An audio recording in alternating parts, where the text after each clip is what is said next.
Hi guys, welcome back to my channel. Welcome back to Claiborne. Please know how blessed I feel to have you tune in here with me today.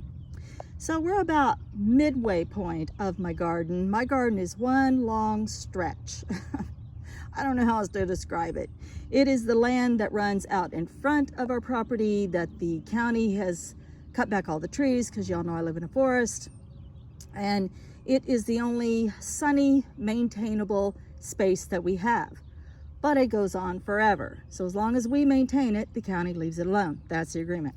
So I can grow anything I want to out there. I prefer to grow annual beds because, as you can imagine, if they should ever decide to do something on that side of the highway, which the cables are buried on the other side, and then this side is the overhead cables. So they really don't mess with it on this side, or they haven't for 50 years.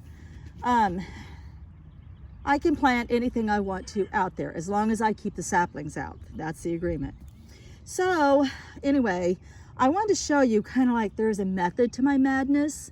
So I'm going to kind of show you some gardens today, but I started here because this is what I'm working on today. So I decided to put in a little fairy garden that represents my mom and dad.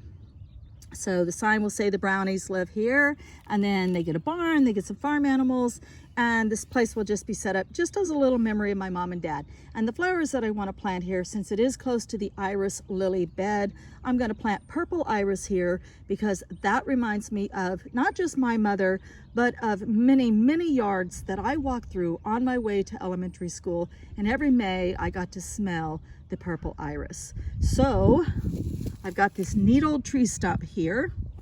My son-in-law cut down this massive tree, and we opted to leave the stump. He put a symbol in the side of it over there for protection.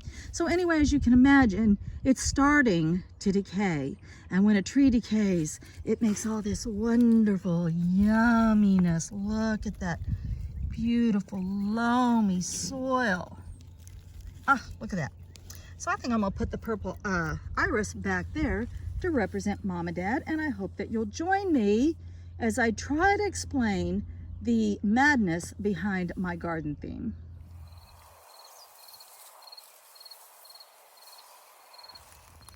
Okay, now I walked up. If I sound winded, it's because I just walked up the hill. So, well, this isn't the top of the hill. This hill just keeps going up and up and up that way. But this is as far as I've gotten, as far as cultivating it. And so this hill is called Painted Hill. And the reason why I call that Painted Hill is because this is where all the color goes. So much color. So there's, oh my goodness, there's butterfly bushes, and there's salvia, red and purple, and there's purple echinacea, and this year it has blue flax coming up, and there's going to be dwarf jewel dahlia. So everything up here is a bold, vivid color, okay, at the top of the hill. Okay, so now we're going to walk down the hill. Okay, and then as we come down the hill, we're going to have the thistle that's going to grow out here. So I'm only going to allow myself 3 thistle out here this year. And that thistle is a very pretty pink. And then there's a pink prairie rose that grows right there. And then there's all the lavender, and there's some orange, there's some very vivid orange, but now you're getting into more of the lavenders, the pinks, and some more of the green. That's rue. Then there's chives that grow back here, and pale purple coneflower. Okay, and then as we keep going down the hill, do you kind of see where I'm going with this? Like the vivid color is all behind us, and now we're in the more washed out tones. Okay, and then we get into the peonies, which are more colors of pink. And then we get into the yin wildflower garden, which is mostly bee balm, wild bergamot. And that's a very palish purple to a very palish pink. Okay, and then you have your, just your spring bulbs over on this side. And then we get into the yellows. So back in here is mostly just yellow, the yellow iris that my friend Deb gave me. And then coming down in here, we still have more goldenrod and rudbeckia, which is yellow. You got all your yellows. So you kind of see how the color is washing out. Okay, and then we come down even lower on the hill. And right now this is a very early, it's a late winter garden. So my peas are up. Yay, you guys want to see the peas? Y'all were with me when I planted them.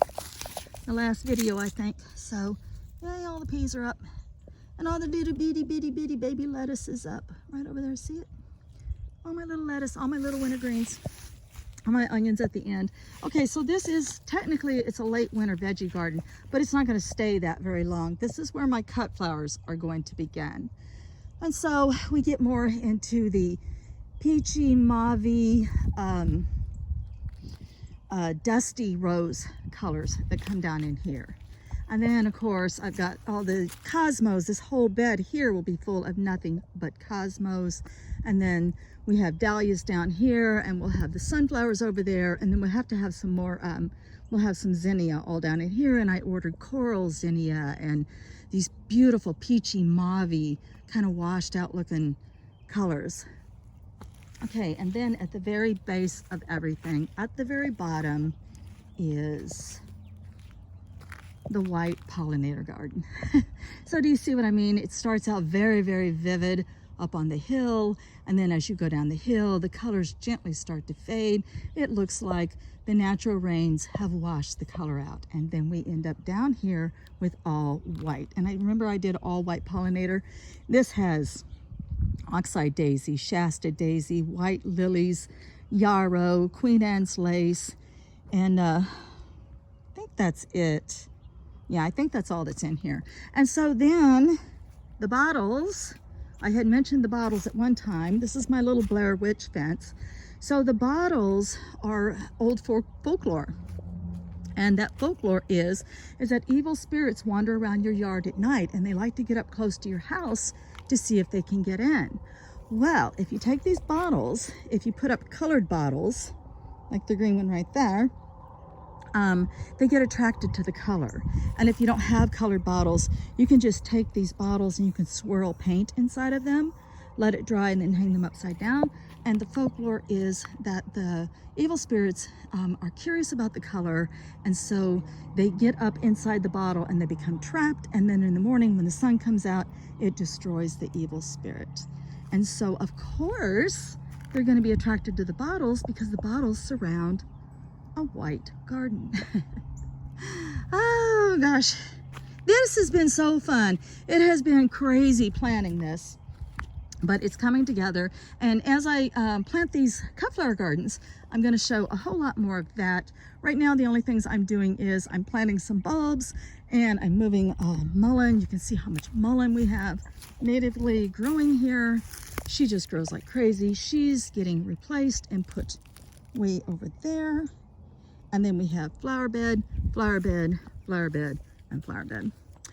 All right, guys, I hope that this video finds you all doing well. I want you to, actually, I'm gonna let y'all see me finish the little fairy garden that represents my mom and dad. So I won't outro until we get back to that fairy garden. Let's do that. Okay, so maybe not ideal, but I grabbed these at Walmart. $5.42 for 2 roots. These are called Caesar's Brother. With all Walmart roots, bulbs, and what have yous, you don't know what you're getting. So I always look, like after I buy them, I open up the bag right there in the store, or sometimes at my truck, and I look to see what I've got. So you can see this root here has a lot of life, and this little root back here doesn't have as much, but you can see some. Okay, so if we put it in this wonderful enriched loamy spot here, that should, at the very least, it may not be ideal for the flowering, I'm not sure, but I know that it's going to be fantastic for the leaves and for it to develop a root system. So we're going to put those in this spot. All right, so I dug down about 8 inches, I would say 6 to 8 inches. That was a lot of root. If I had my scissors out here, I would have cut a lot of that root off. But I like this really loamy stuff right here. I mean, when I was digging down, it's basically just decaying wood. I was literally digging up little bits of wood. So definitely a rich nutrient source from which to hopefully save and wake those 2 roots up. And then we'll get, actually I didn't really want deep purple over in this area, but it's deep purple that remind me of my childhood my mom and dad. Okay, so here's their little farm. We're going to paint Brownies live here on this particular heart. And then they got their own Wobblo stone. I still haven't told the story of the Wobblo stones.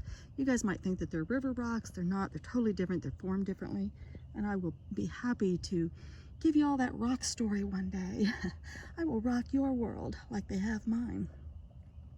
And I just went down and got some regular yellow rocks from Basic Ozark Rocks and some tree bark,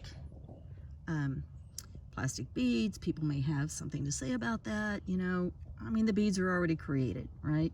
Somebody gave them to me. I'm not gonna work with something that tiny. So yeah, I use beads in my fairy gardens, you know, and these are actually glass beads, so they're not plastic. Okay, and then mom and dad's house is back there. Happiness, good vibes, and adventure. That is my mom and dad all over. Oh, they were just such charismatic people. Anyway, my mom's back there with her little flower. My dad is out here working in the gardens. Although I've never seen my dad in a fuchsia shirt, but he did wear orange shorts to swim in. And then they have some animals. They have a little barn, and the animals are encased in a fence, or enclosed, I should say. Okay, that's it. I will paint Brownies live here and keep you guys updated on my irises. Let's hope those poor sad looking roots, let's hope they make it. I'll do an update on them. All right, you guys, much love and light. We will talk again. Blessed be.